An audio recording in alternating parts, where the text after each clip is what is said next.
And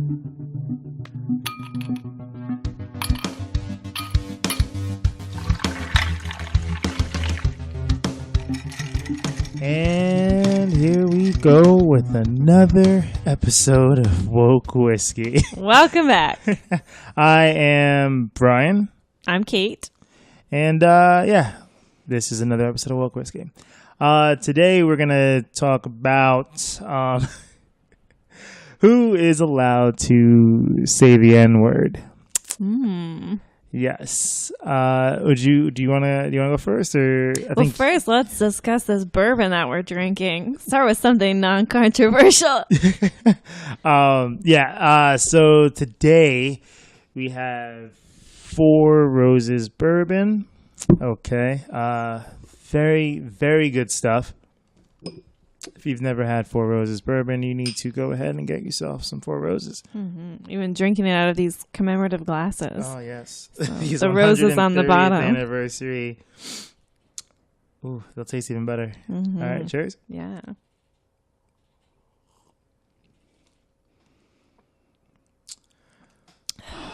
That is smooth. So good.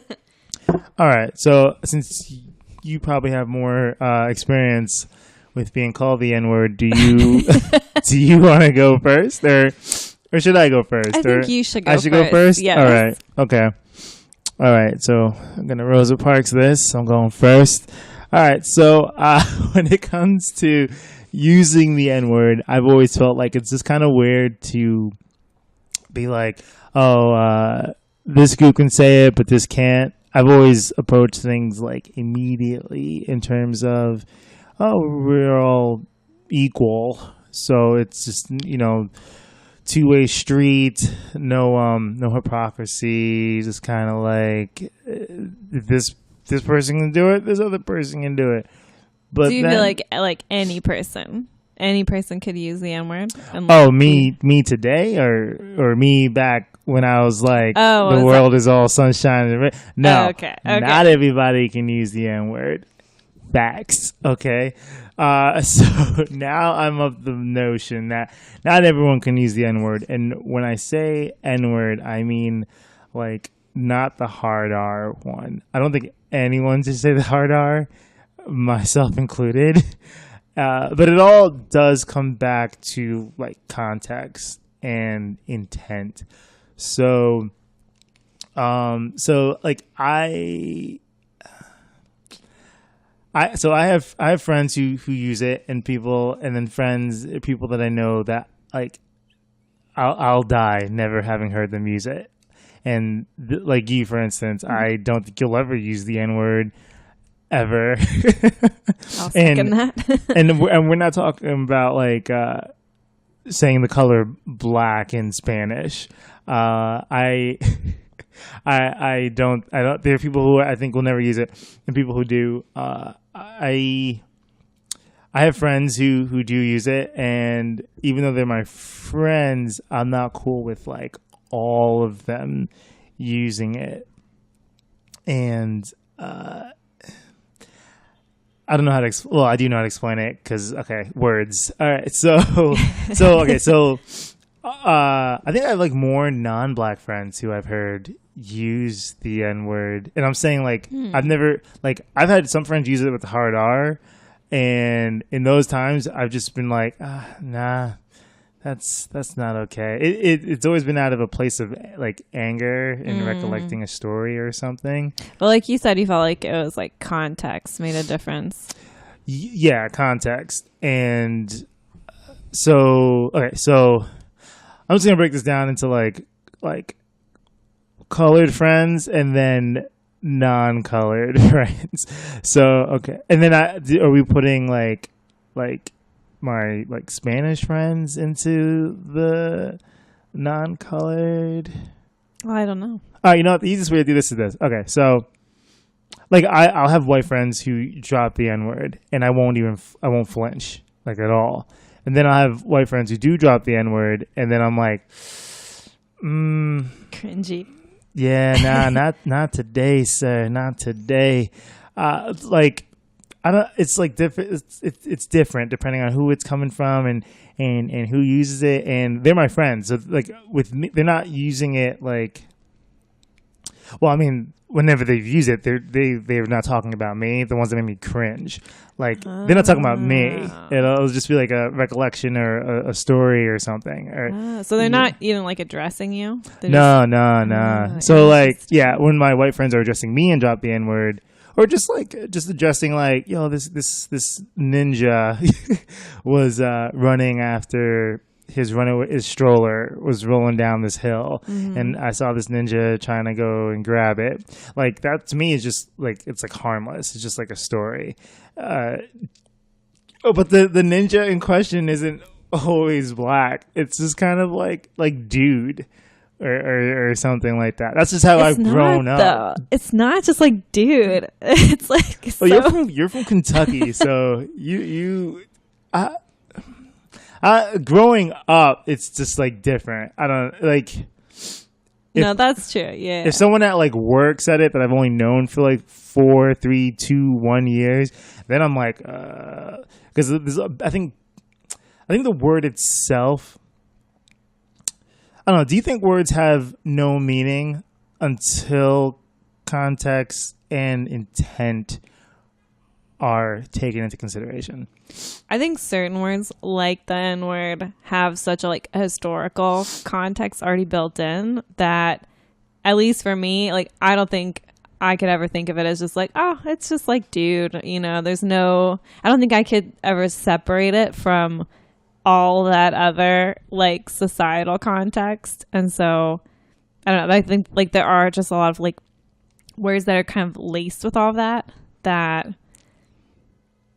I don't know, I don't think can really be separated no matter what the person's intent is. Okay, so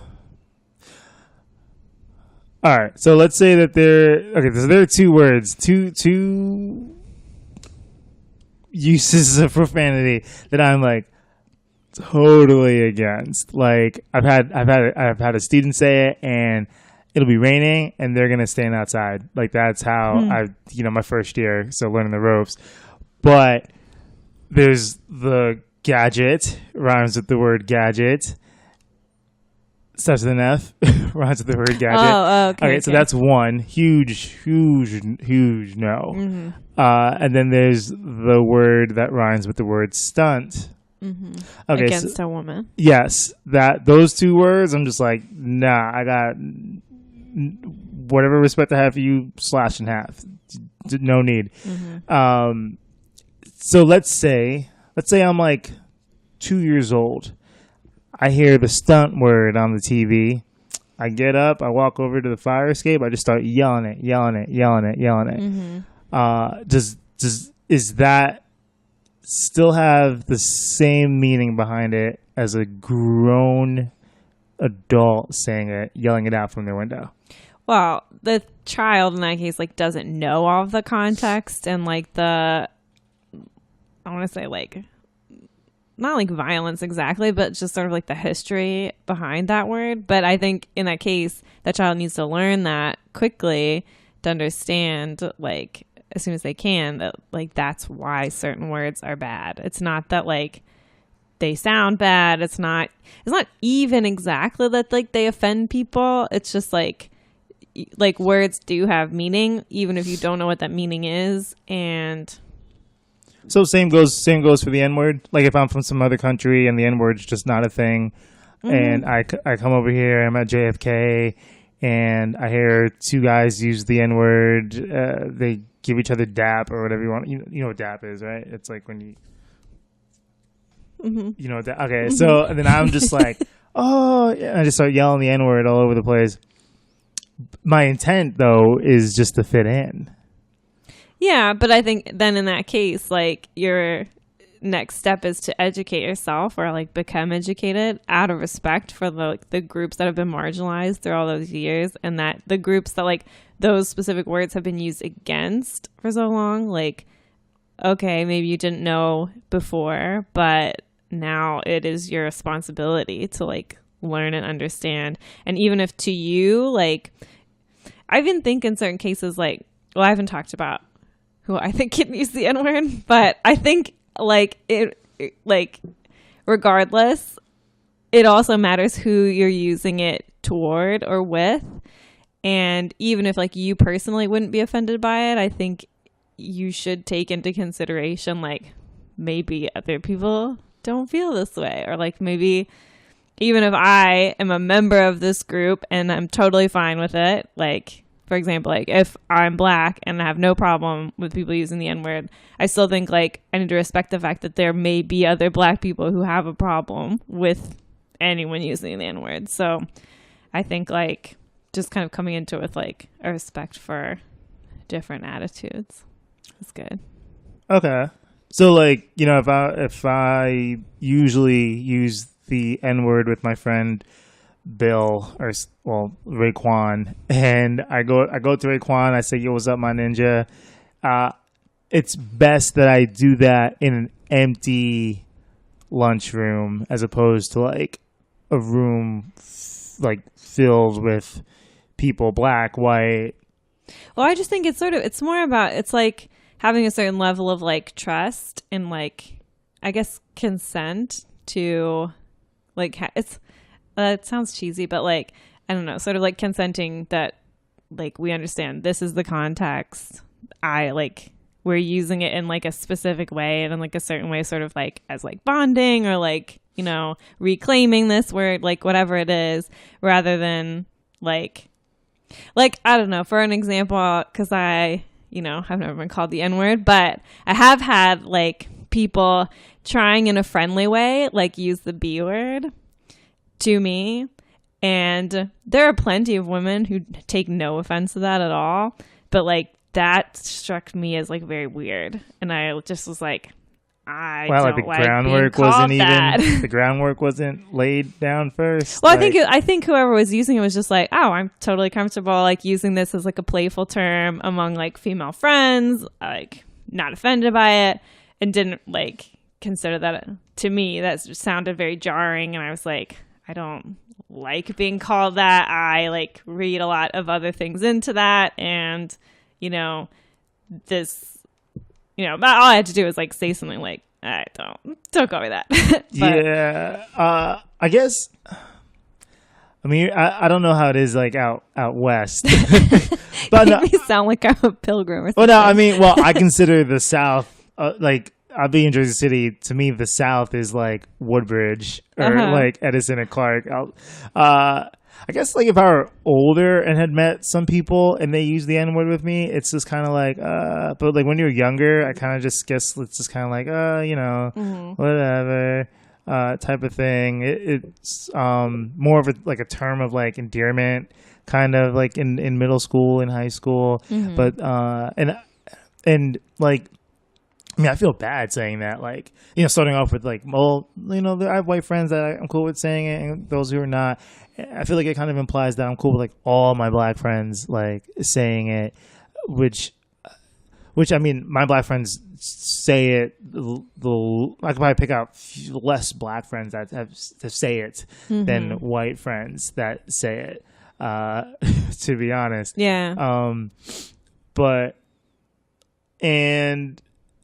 You know, 1 minute I could be cool with a specific person saying it for years, and then like the next I could be like, because it goes back to like context and like intent for me. But I feel like with most people I know, that say it. Most people I know don't say it. Like if I have like 300 friends, like 10 of them say it. Yeah, you know. Well, and like you're kind of going back to like childhood and everything, and it's interesting that you mentioned that because like. First of all, when like where I grew up and when I grew up, it was like words were like very, you know, I took it very seriously. Like this word is a curse word. We must never say that word, right? But like where I grew up also, it was very white. And so I just didn't go to school with very many black kids. And I did not hear like the N-word being used in like the casual way that you're talking about. Like I never heard it. So it was only ever like in the specific context of like this is a curse word that one does not ever speak. You know what I mean? Yeah. Or like we're reading Huckleberry Finn and we just have to get like this elephants in the room out of the way. Oh, so but you guys said it when reading that book? We did not do read alouds during that book. Didn't. It was like a silent assigned reading. Okay. Yeah. I respect that. But it was like one of those things where it's like, okay, we were aware of this word, but like I just didn't ever like hear the sort of casual way of using it. Okay. You know? So I think it's true. That probably definitely would influence your. Well, yeah, out here in the East, you know, ethnic slurs are totally casual to use amongst specific parties. I mean, I can't think of any other ethnic slurs that, or I can't even rhyme them with another word to even talk about them because I think not even they're not all even ethnic. It's sort of like like the B word you were talking about. Yeah, or like you mentioned, like slurs against like homosexual people or like transgender people. Like there are a lot of marginalized one time groups. I've seen like, I think no, it wasn't even in a movie where like they used that F word that rhymes with gadget, and they were both, two gay individuals, and for me that was like alarming. Yeah, I think we were watching that together and we both kind of like, oh, was it like, was it work of fiction? Yeah, I think it was a TV show. We were both kind of like, oh, that. But I mean, I think for me, like, it comes back to, in general, I feel like if you're a member of a historically marginalized group and you feel comfortable like using this word that historically has been used against you, and you feel comfortable now like using it casually or playfully or not aggressively against another person, but like in that way you're talking about of like people using the N-word or like some of these other words, I feel like it's not my place to tell you no, you can't use this word that you've sort of like. I think you were alarmed the first time you saw me and my friends just kind of like, yo. Yeah, but I also like, I'm not going to like step in and be like, how dare you? I'm the moral authority on this. Because like, I really think it's not my place. I think it's up to the people in those like groups to determine here's how we're going to use this word. And but so do you think it belongs to you. Should they have been like, should it be like, depending on who's in the room?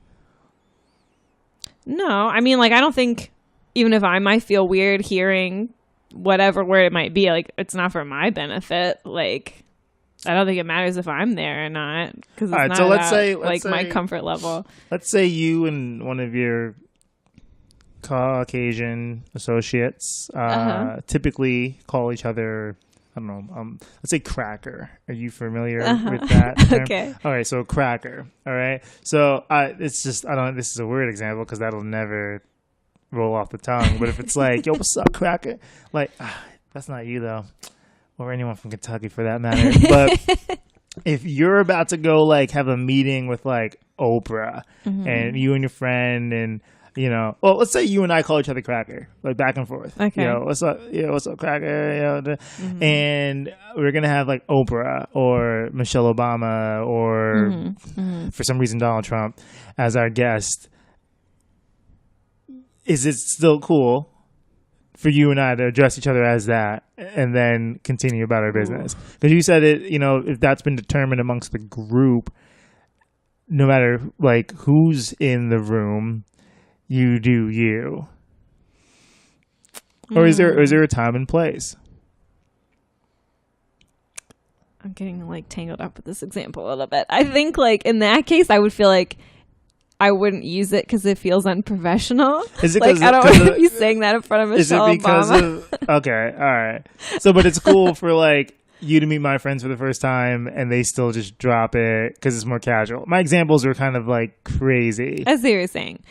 I mean, I don't think like if all my other criteria are met or whatever, I don't think it should depend on like if they think I will feel weird hearing it or not. Like, I don't think that should be considered. I really think it goes back to like for me, it would mostly feel weird if it was like someone who to me does not seem to be in whatever group. So like basically if a white person is using the N-word, that is jarring to me because I feel like like personally, I don't feel like that's my place to use that word ever. So it's, you know, jarring for me to see someone else comfortably using that word, you know. So because you're white, you feel like you don't have access to that word, even if it's like something you.